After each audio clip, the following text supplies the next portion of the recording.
Bapak Ibu Saudara sekalian, hari ini saya akan mengupas kebenaran firman Tuhan dengan tema yang sangat sederhana, yaitu hidup maksimal bagi Allah. Hidup maksimal bagi Allah. Ada beberapa alasan mengapa saya mengambil tema ini. Pertama, banyak orang hidup tapi tidak maksimal. Yang kedua, banyak orang maksimal tapi tidak bagi Tuhan. Saudara-saudara, ada banyak orang tidak maksimal, tidak mempengaruhi justru dipengaruhi. Tidak berdampak justru kena dampak. Tidak membuat sejarah justru korban sejarah. Apakah kita ingin hidup seperti itu? Tentu tidak. Kita ingin menjadi berkat bagi banyak orang. Tuhan Yesus pernah berkata, kamulah garam dunia. Jika garam tidak, atau jika garam kehilangan asinnya atau tawar, dengan apa ia dapat diasinkan? Alkitab bilang tidak ada lagi gunanya selain dibuang dan diinjak orang. Hidup yang paling malang di dunia itu bukan tidak kaya. Hidup yang malang di dunia ini bukan dilahirkan tidak cantik. Ini penghiburan bagi yang tidak cantik. Hidup yang paling malang di dunia ini bukan tidak populer. Hidup yang paling malang di dunia ini kalau hidup kita tidak berguna, tidak maksimal. Yang orang sering menyebutnya ada lu gak ada lu sama aja. Berarti gak berfungsi. Atau ya lu hidup begitu-begitu aja, berat-beratin bumi doang katanya gitu. Artinya banyak orang saudara-saudara yang sudah kehilangan daya gunanya. Hidup dibuang dan diinjak orang. Tentu Kristus memanggil kita, kamu garam dunia. Kamu maksimal dalam kehidupan. Karena Tuhan juga maksimal. Bagaimana Pak Apin supaya saya maksimal dalam hidup saya bagi Tuhan? Coba kita lihat jawabannya di dalam Matius pasal 14. Injil Matius pasal 14 ayat 13 sampai 21. Injil Matius pasal 14 ayat 13 sampai 21. Alkitab berkata demikian. Setelah Yesus mendengar berita itu, menyingkirlah ia dari situ dan hendak mengasingkan diri dengan perahu ke tempat yang sunyi. Tetapi orang banyak mendengarnya dan mengikuti dia dengan mengambil jalan darat dari kota mereka. Ketika Yesus mendarat, ia melihat orang banyak yang besar jumlahnya, maka tergeraklah hatinya oleh belas kasihan kepada mereka dan ia menyembuhkan mereka yang sakit. Menjelang malam, murid-muridnya datang kepada Yesus dan berkata, tempat ini sunyi dan hari sudah mulai malam, suruhlah orang banyak itu pergi supaya mereka dapat membeli makanan di desa-desa. Tetapi Yesus berkata kepada mereka, tidak perlu mereka pergi, kamu harus memberi mereka makan. Jawab mereka, yang ada pada kami di sini hanya 5 roti dan 2 ikan. Yesus berkata, bawalah kemari kepadaku. Lalu disuruhnya orang banyak itu duduk di rumput. Dan setelah diambilnya 5 roti dan 2 ikan itu, Yesus menegadah ke langit dan mengucap berkat. Lalu memecah-mecahkan roti itu dan memberikannya kepada murid-muridnya. Lalu murid-muridnya membagi-bagikannya kepada orang banyak. Dan ketika mereka semuanya makan sampai kenyang, kemudian orang mengumpulkan potongan-potongan roti yang sisa 12 bakul penuh, yang ikut makan kira-kira 5.000 laki-laki, tidak termasuk perempuan dan anak-anak. Bapak Ibu Saudara sekalian, Yesus memberi makan 5.000 orang dengan 5 roti dan 2 ikan, sangat terkenal sekali. Ditulis oleh Matius, Markus, Yohanes, Lukas. Keempat Injil menulis kisah Yesus memberi makan 5.000 orang. Sangat terkenal kisah ini. Begitu terkenal sampai ke Baywalk Disney. Terkenal. Orang menekankan banyak hal. Mujizat, betul. Orang menekankan kesembuhan ilahi di sini. Betul, Yesus menyembuhkan mereka yang sakit. Orang menekankan bagaimana multiplikasi Yesus memperbanyak 5 roti dan 2 ikan itu. Itu juga benar. Mujizat, kesembuhan ilahi. Bagaimana Yesus memberi makan 5.000 orang dengan kecukupan yang luar biasa, bahkan sisa 12 bakul. Itu luar biasa. Tapi di sini juga dikisahkan ada satu bagian penting bahwa Yesus punya murid komsel tersendiri. Dan komsel itu komsel yang sangat utama, yang betul-betul berpengaruh. Sampai ke 12 murid ini berpengaruh. Maka penting juga saudara ikut core komsel di tempat ini. Supaya saudara turut bisa maksimal. Sebab lewat pemuridan, lewat komsel, saudara menjadi orang yang maksimal dalam Tuhan. Ini jelas dalam Alkitab. Tetapi dalam kisah ini juga saya menekankan. Misalnya dalam ayat 13, Alkitab berkata bahwa tetapi orang banyak mendengarnya. Orang banyak mengikuti Yesus. Hidup Yesus maksimal. Di mana dia berada, di situ orang banyak datang. Di mana dia berada, di situ ada kesembuhan. Di mana dia berada, di situ ada mujizat. Di mana dia berada, di situ ada pemulihan. Di mana dia berada, di situ ada pertobatan. Di mana dia berada, ada pengaruh dan dampak yang besar. Harusnya hidup kita segambar dan serupa dengan Yesus.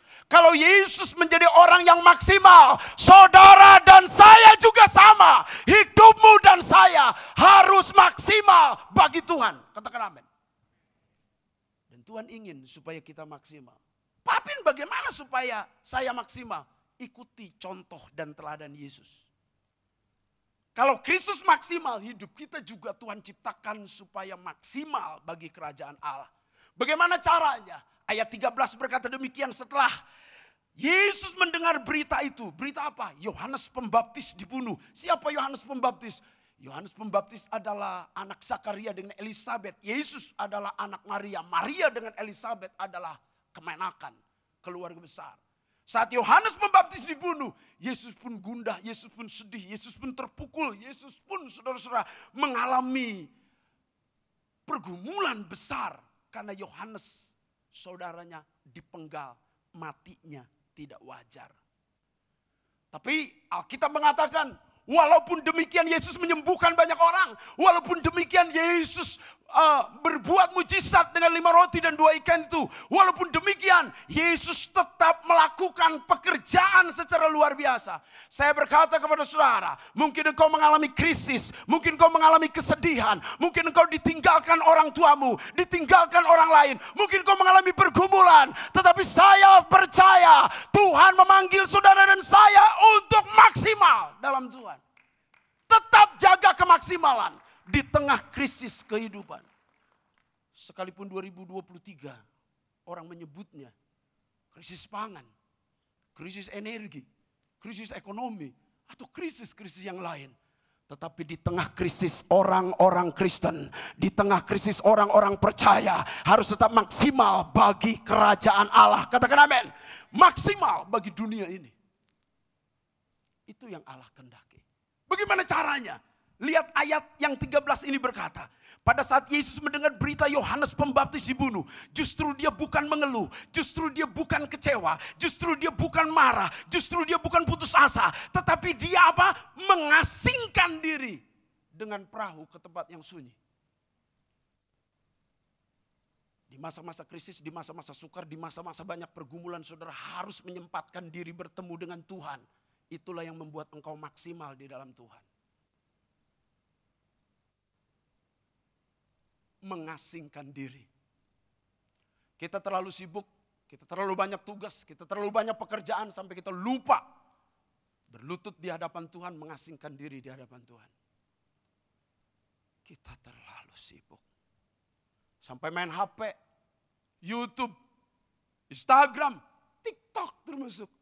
Kita begitu sibuk ngurus-ngurus media sampai kita sendiri tidak punya waktu berlutut, berseru, berdoa, mengasingkan diri, bertemu dengan Tuhan. Pak Apin, saya terlalu sibuk. Saya banyak pekerjaan di kantor tugas. Saya banyak pekerjaan di rumah. Ibu rumah tangga sering berkata, setelah masak baru aku berdoa. Ternyata setelah masak banyak piring yang belum dicuci. Setelah cuci piring baru aku berdoa. Ternyata dia lihat cucian pakaian yang belum dicuci, aku cuci piring, cuci baju dulu baru berdoa. Setelah dilihat ada banyak pakaian belum disetrika, aku setrika dulu baru berdoa. lihat lantai belum disapu, belum dipel. Dia dia sapu dulu dan dia pel dulu, baru aku berdoa. Sudah makan siang, aku harus masak dulu baru berdoa. Ada waktu untuk berdoa? Jawaban tidak ada. Kita tidak pernah punya waktu untuk berdoa kecuali kita menyediakan waktu berdoa untuk Tuhan. Kapan kita tidak sibuk? Kapan kita tidak sibuk? Kita semua orang sibuk. Apakah dengan mencuci piring besok tidak ada cuci piring? Apakah dengan nyuci baju besok tidak ada cucian lagi? Apakah dengan menyelesaikan tugas-tugas dan pekerjaan di kantor besok tidak ada pekerjaan lagi? Tentu sekalipun kita telah mati, pekerjaan tetap ada. Lalu kapan kita punya waktu untuk Tuhan? Sekali lagi jawabannya tidak pernah ada. Kalau engkau tidak komitmen untuk menyediakan waktu seperti Yesus mengasingkan diri ke tempat yang sunyi. Pak, Bapak Ibu Saudara sekalian, mengapa kita harus berdoa? Supaya kita maksimal, Pak. Betul. Mengapa kita berdoa yang menyebabkan kemaksimalan? Sebab Tuhan Yesus pernah berkata, di luar aku, kamu tidak dapat berbuat apa-apa. Dengan kata lain, orang Kristen yang tidak mengandalkan Tuhan, orang Kristen yang tidak hidup dalam doa, engkau tidak pernah akan maksimal seperti yang Allah inginkan. Karena di luar Tuhan kita tidak dapat berbuat apa-apa. Mungkin kau pandai, mungkin kau cantik, mungkin kau banyak karunia, mungkin kau banyak talenta. Tetapi Alkitab mengatakan di luar aku, engkau tidak dapat berbuat apa-apa. Engkau perlu Tuhan. Maka orang kalau ingin maksimal hidupnya, semakin maksimal dari hari ke hari, dari bulan ke bulan, dari tahun ke tahun. Dia harus bertekuk lutut di bawah kaki Tuhan. Baru engkau maksimal di dalamnya. Dunia ini banyak pergumulan. Engkau perlu hadapi dengan hikmat Allah. Bagaimana engkau punya hikmat Allah kalau engkau tidak berdoa di hadapan Tuhan? Kau berlutut, engkau berdoa, jumpai Tuhan sang sumber hikmat. Maka hikmat itu turun atas hidupmu. Allah sumber berkat, Allah sumber pertolongan, Allah sumber mujizat, Allah sumber segala kemuliaan, kehormatan, keagungan, kekayaan ada di dalamnya. Engkau tidak berjumpa dengan Allah. Engkau punya kehidupan yang kosong, tidak maksimal dalam Tuhan. Maka kerugian yang paling besar orang Kristen bukan karena dia bisnisnya rugi. Kerugian orang Kristen yang paling rugi adalah bila hari-hari hidupnya tidak disertai Tuhan. Bila hari-hari hidupnya tidak ada penyertaan Allah. Bila hari-hari hidupnya tidak ada persekutuan dengan Allah. Itu orang yang paling malang di dunia. Dan paling tidak pernah punya kemaksimalan. Bagaimana carang anggur berbuah tanpa berhubungan dengan pokok anggurnya? Sebuah kemustahilan. Rab Mehonei pernah berkata, bodoh sekali kita. Kalau kita jadi orang Kristen ingin dipakai Allah, punya urapan yang besar, tanpa berhubungan erat dengan Tuhan. Sebuah kebodohan. Orang Kristen yang paling sombong di antara orang-orang sombong adalah mereka yang tidak pernah berlutut di hadapan Tuhan. Orang yang berlutut di hadapan Tuhan, berarti dia merendahkan diri di hadapan Tuhan. Orang yang rendah, merendahkan diri di hadapan Tuhan, berarti dia membutuhkan Tuhan. Dia bernyanyi, ku tak dapat hidup tanpa Dia. Ku tak dapat hidup tanpa Yesus. Kekristenan yang benar, dia tidak bisa hidup tanpa Kristus. Kalau saudara merasa hidup saudara bisa tanpa Kristus, itu bukan kekristenan yang benar. Karena hidup dengan Kristuslah engkau maksimal. Hidup dengan Kristuslah engkau menjadi berpengaruh. Hidup dengan Kristuslah engkau menjadi orang Kristen yang berdampak. Tanpa Kristus kita sia-sia. Ayo sempatkan diri. Saya percaya Bapak Ibu hidup dalam doa. Tetapi tambahkan jam doa saudara dikit saja.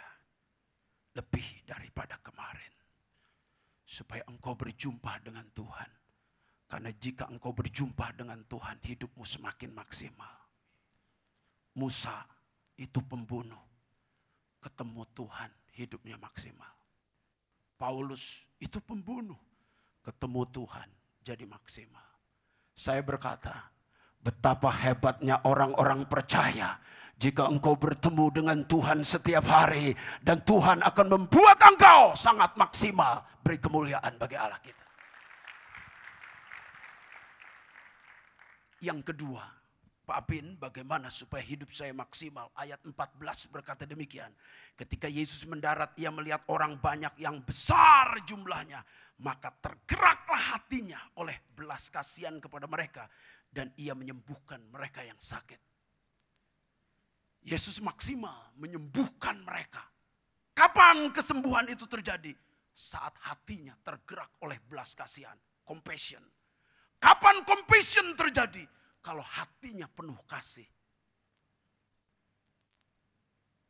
Saya berkata kepada Bapak Ibu Saudara sekalian, semakin engkau penuh kasih Allah, semakin engkau maksimal. Tapi jika hatimu bukan digerakkan oleh kasih, kehidupan kita tidak maksimal. Itu sebabnya yang Yesus tanya kepada Petrus. Petrus, anak Yohanes, apakah engkau mengasihi aku lebih daripada mereka ini? Yang Yesus tanya, Petrus, anak Yohanes, apakah engkau mengasihi aku? Yesus tidak tanya, Petrus, anak Yohanes, apakah engkau pintar khotbah? Petrus, anak Yohanes, apakah engkau bisa memuji Tuhan? Bisa kepemimpinan, bisa bisnis? No.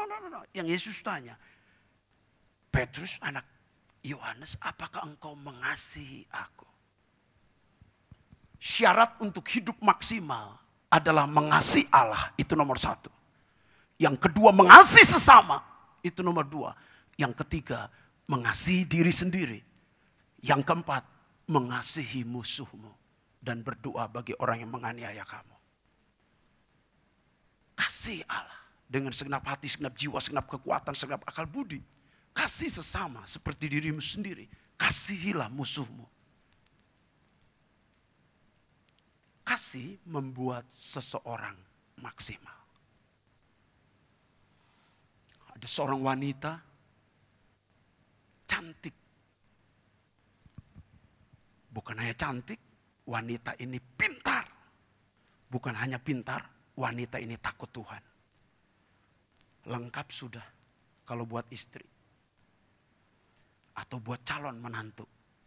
Cantik, pintar, takut akan Tuhan. Sayang dia bertemu dengan seorang pria yang kasar, pendidikannya rendah, dan tidak takut Tuhan. Tapi karena cinta mereka menikah. Emang cinta itu buta. Yang melek itu ya yang ada matanya. Cinta gak ada matanya kayaknya. Makanya buta. Seperti Kristus mencintai kita. Dengan segala kekurangan, kebejatan, kelemahan. Dia rela mati di atas kayu salib. Mencintai kita habis-habisan. Memang cinta itu buta. Maka pria dan wanita ini menikah. Tapi pernikahannya tidak membuat bahagia. Untungnya si wanita tetap berlutut. Mencari wajah Tuhan, berdoa untuk suaminya. Suatu ketika istrinya berkata kepada suaminya, "Pak, saya ke gereja sore ini. Karena aku sudah melakukan tugasku sebagai istri dengan baik seperti perintah Tuhan. Maka sekarang aku harus mengabdi kepada Allahku. Pergi ke gereja sore hari." Emang suaminya tidak takut Tuhan. Dia berkata, "Kalau engkau keluar dari rumah ini, engkau tidak boleh masuk. Engkau harus tidur di luar malam ini." Tapi dia memberanikan diri tetap pergi ke gereja. Karena bagi dia yang dia takuti, Tuhan lebih daripada suaminya. Setelah itu dia pulang dari gereja. Ketuk pintu. Suaminya berkata, "Aku sudah berkata kepadamu kalau kamu tadi pergi ke gereja, kamu tidur di luar, tidak boleh masuk.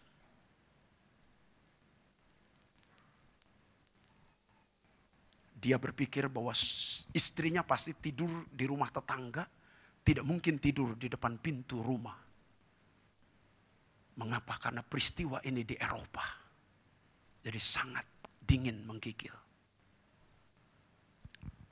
Suaminya tidak menyangka bahwa istrinya tidur di depan pintu. Saat dia buka baru dia tahu pintunya tidak bisa dibuka. Akhirnya dibuka, mau kerja, didorong dengan paksa pakai kakinya. Baru istrinya bergeser. Karena istrinya setengah beku. Suaminya tanpa perasaan melangkahi tubuh istrinya yang setengah beku itu. Dan dia mau pergi kerja. Tapi istrinya merangkul kaki suaminya dan berkata, "Papa, suamiku jangan pergi. Aku tidak pernah membiarkan suamiku pergi tanpa sarapan kerja." Kagetlah suaminya.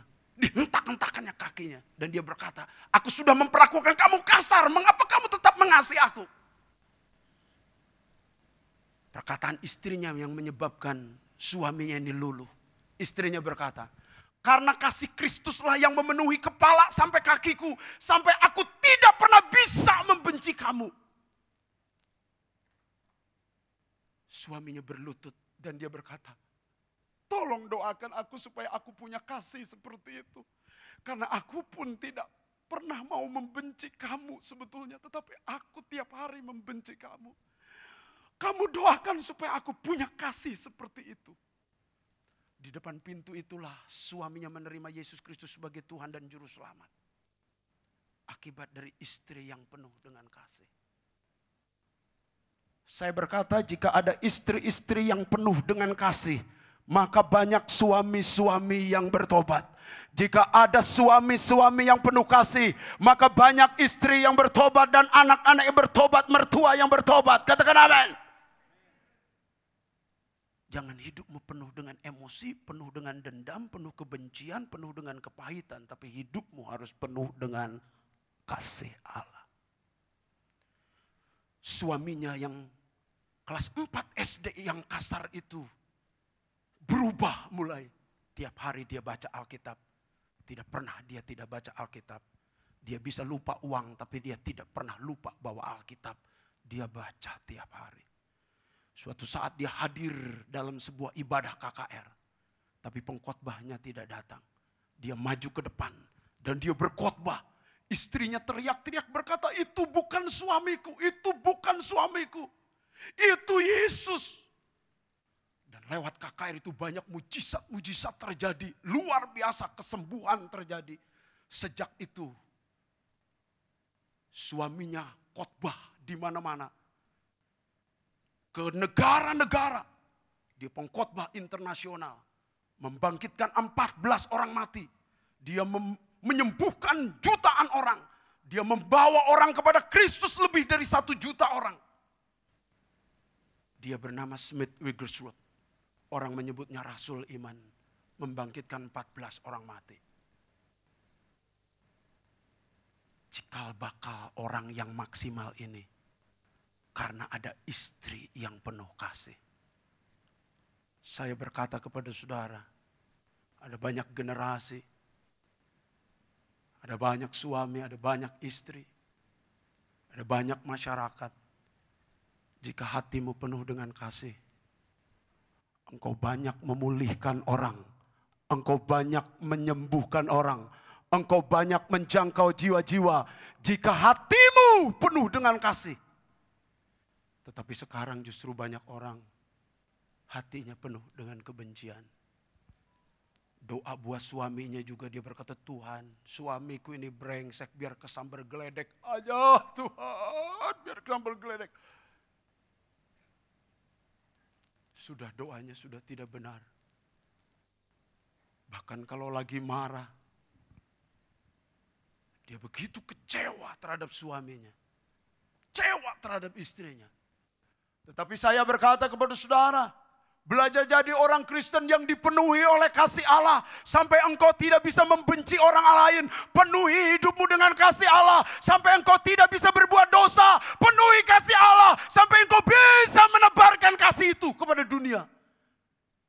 Karena begitu besar kasih Allah akan dunia ini. Sehingga ia telah mengaruniakan anak yang tunggal supaya setiap orang yang percaya tidak binasa, melainkan beroleh hidup yang kekal. Kebinasaan bisa berubah jadi hidup yang kekal kalau ada kasih. Dan saya berharap ada kasih Allah yang memenuhi saudara. Itu yang membuat atau menyebabkan saudara menjadi maksimal dalam Tuhan. Yang ketiga, terakhir. Ayat 15-16 berkata demikian. Menjelang malam murid-muridnya datang kepada Yesus dan berkata, tempat ini sunyi. Hari sudah mulai malam. Suruhlah orang banyak itu pergi supaya mereka dapat membeli makanan di desa-desa. Paling enak kalau ada orang bermasalah, suruh pulang aja. Kira-kira begitu. Belajar melepas tanggung jawab. Suka sekali tidak bertanggung jawab. Tetapi ayat yang ke-16 berkata, tetapi Yesus berkata kepada mereka, tidak perlu mereka pergi. Kamu harus memberi mereka makan.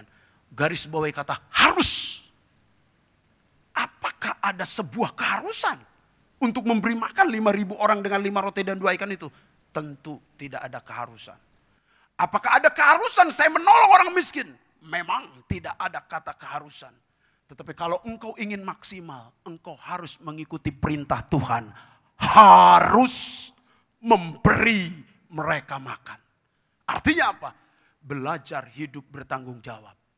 Hai suami-suami, kalau engkau ingin menjadi suami yang maksimal, engkau harus memulai hidupmu dengan bertanggung jawab terhadap istri dan anakmu. Kalau engkau istri-istri ingin maksimal, lakukan tanggung jawab dan tugas-tugasmu sebaik-baiknya untuk kemuliaan Tuhan. Kalau engkau jadi hamba Tuhan, anak Tuhan, kalau engkau jadi karyawan-karyawan, kalau engkau jadi orang-orang biasa, engkau harus bertanggung jawab. Jika engkau bertanggung jawab, engkau sedang memutuskan untuk jadi orang Kristen yang maksimal. Tetapi kalau engkau orang yang suka melepas tanggung jawab, ini bukan tanggung jawabku, ini bukan tugasku, ini bukan pekerjaanku. Kita sengaja melempar tanggung jawab. Orang-orang seperti ini tidak pernah akan maksimal. Papin. Tapi memang modal gak ada. Hanya 5 roti dan 2 ikan.